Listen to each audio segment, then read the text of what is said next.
IVS ఈరోజు మనం అధ్యాపన శాస్త్రం బిఎడ్ గణిత శాస్త్ర బోధనాభ్యసన శాస్త్రం 1 తెలుగు మరియు సంస్కృత అకాడమీ ఆంధ్రప్రదేశ్ వారి బుక్ అండి ఇది.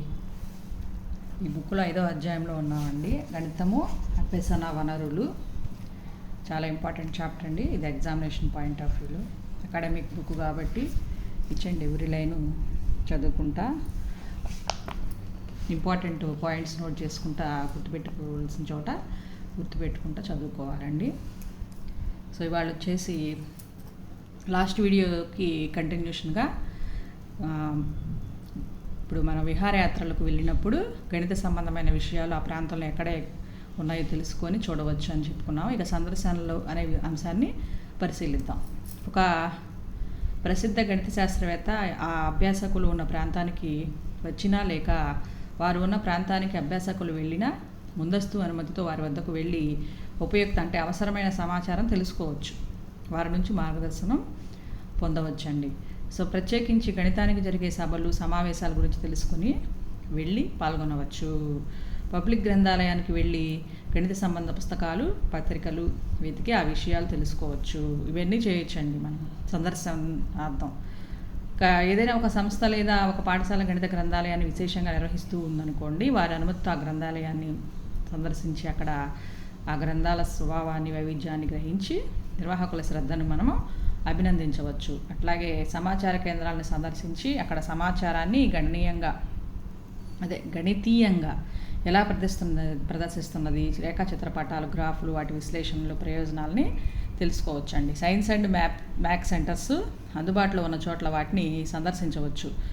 కుటుంబ సభ్యులతో కానీ పాఠశాల ద్వారా కానీ ఏదైనా సాధారణ విహారయాత్రకు వెళ్ళినప్పుడు ఆ ప్రాంతాల్లో గణిత ప్రాముఖ్యత గల కట్టడాలు పార్కులు నిర్మాణాలు ప్రదేశాలు ఉన్నాయనుకోండి, వాటిని సందర్శించేందుకు ప్రాధాన్యతనివ్వాలి. ఉదాహరణకు తమిళనాడు విహారయాత్రకు వెళ్ళిన వారు శ్రీనివాస రామానుజన్ చరిత్రలో సంబంధం ఉన్న ప్రాంతాలు చూసేందుకు ఉత్సాహం చూపాలి.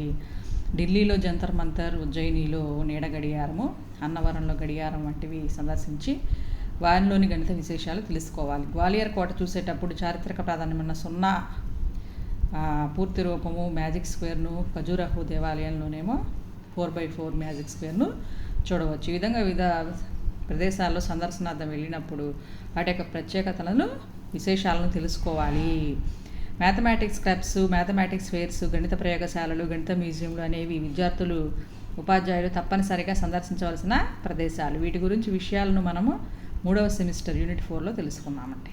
నెక్స్ట్ ఇంకా ఇప్పటి వరకు మనం చర్చించిన వివిధ సామాజిక వనరులు వాటితో పాటు సందర్శనలు పర్యటనలు క్షేత్ర పర్యటనలు విహారయాత్రలన్నీ కూడా గణిత జ్ఞాన సంపార్జనకు ఎలా ఉపయోగపడతాయి, మనం ఎలా ఉపయోగించుకోవాలని తెలుసుకున్నాము. ఆ విషయాలకు మార్గదర్శిగా ఉండే ఉపాధ్యాయుడు ఆయా వనరుల విశేషాలు గణితపరమైన అంశాల గురించి ముందే తెలుసుకుని ఉండాలి.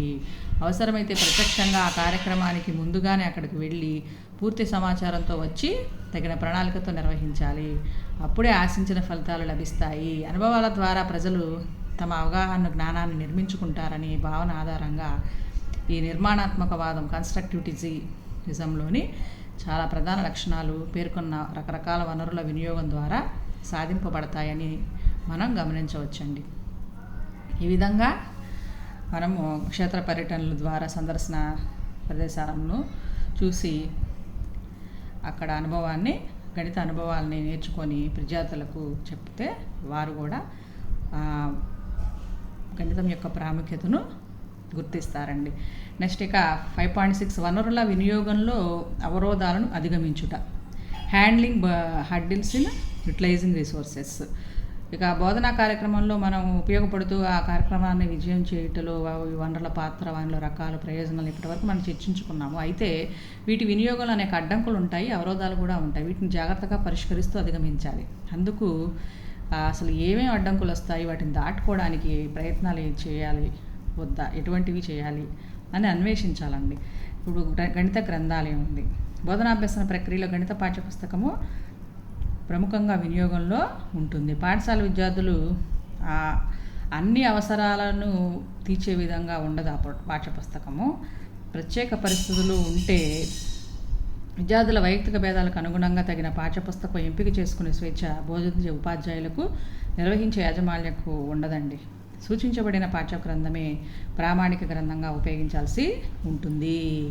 అవసరమగు అదనపు సమాచారం, సంబంధిత తాజా సమాచారం, విద్యార్థులకు ఉపాధ్యాయులకు మార్గదర్శన అంశాలు, సరైన డ్రిల్లుకు అనుగుణమైన పద్ధతులు మొదలైన విషయాలకు అనుబంధ పుస్తకాలు, సంప్రదింపు పుస్తకాలు, అభ్యాస పుస్తకాలు, ప్రత్యామ్నాయ పద్ధతులను సూచించే పుస్తకాలు, తాజా సమాచారం ప్రచురించే పత్రికలు, జర్నల్స్, డిక్షనరీలు, సమాచార పట్టికలు, ప్రతిభా పరీక్షలు, ఒలింపియాడ్ పరీక్షల అభ్యాసానికి ఉపయోగపడేవి, సహపాఠ్య వ్యాసక్తులు, సమూహ ప్రకల్పనలు, జనరంజక అంశాలతో పుస్తకాలు, మనోరంజక చారిత్రక అంశాల వివరాలు ఉండే పుస్తకాలు, ఇలా అనేక రకాలైన అవసరం అవుతాయి.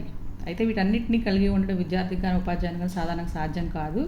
అందుకోసం అని చెప్పి ఎక్కువ సమాచారం సేకరించడానికి ఒక ప్రత్యేక నియమిత జ్ఞానకంగా మనకి గణిత గ్రంథాలయం అనేది ఉపయోగపడుతుంది.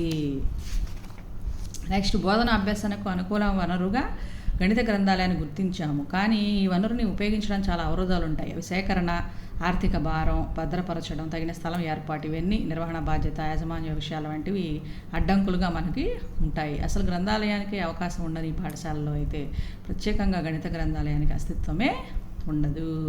నిర్వహణకు అవరోధాలు తొలగించడానికి కొన్ని సూచనలు కూడా ఇచ్చారండి. అవి ఏంటో చూద్దాం. ఇప్పుడు పుస్తకాల సేకరణ, ఎంపిక, కొనుగోలు గణిత ఉపాధ్యాయులు అందరి పాత్ర ఉండాలి. అవసరమైతే అధ్యయనశీలుడైన ఉపాధ్యాయులు అనుభవజ్ఞుల నుండి సలహాలు, సహకారం పొందాలి. కుతూహలం, ఆసక్తి, సమర్థత గల ఉపాధ్యాయుడు బాధ్యత తీసుకోవాలి. పుస్తకాలు పాడవకుండా తగిన ఏర్పాట్లు ఉండాలి. పుస్తకాలు అప్పటికే ఉపయోగించిన పెద్దల నుండి ఉచితంగా సేకరించవచ్చు. కొన్ని పుస్తకాలని వాటి వెలతో సహా సమాచారం ఇచ్చి దాతల నుండి ధనరూప సహాయం పొంది కొనవచ్చు.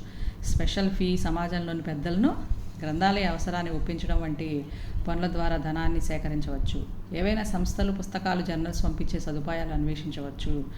ఇటువంటి పథకాలను పరిశీలించాలి. పాఠశాలలో ఏర్పాటుకు సమిష్టిగా కృషి చేయవచ్చు. ప్రత్యేకంగా ఏర్పాటుకు అవకాశమే లేనప్పుడు అవకాశమున్న గదుల్లో గోడలకు వెడల్పులు, షెల్ఫ్లు అమర్చవచ్చు. పాఠశాల పూర్వ విద్యార్థుల సహకారంతో గ్రంథాలయము లేదా అవసరమైన గ్రంథాలయం అమర్చుకోవడం చేయవచ్చు. విద్యార్థుల దృష్టిని విశాలపరచడం, విశేషమైన అధ్యయనానికి వారిలో అభిరుచిని కల్పించి పోషించడం, వారు తమంతట తామే నూతన భావాలను ప్రక్రియలను ఆవిష్కరించడంలో సహాయపడడం అనేవి పాఠశాల ముఖ్య విధులు అని అంగీకరించు ఏ ఉపాధ్యాయుడైనా గణిత పాఠ్య పుస్తకాల విస్తృత ప్రయోజనం కలిగేందుకు గణిత గ్రంథాలయం ఏర్పాటుకు తప్పనిసరిగా ప్రయత్నించగలడు. అన్ని అవరోధాలను ఎదుర్కొని తొలగించి విజయం సాధించగలడు. ఈ విధంగా మనకి గణిత గ్రంథాలయం ఎంతో ఉపయోగపడుతుందండి విద్యార్థికి గణిత అనుభవం కలుగజేయటంలో. సో ఇంతటితో ఈ వీడియో అయిపోయిందండి. నెక్స్ట్ వీడియో కంటిన్యూ చేస్తాను. Thank you.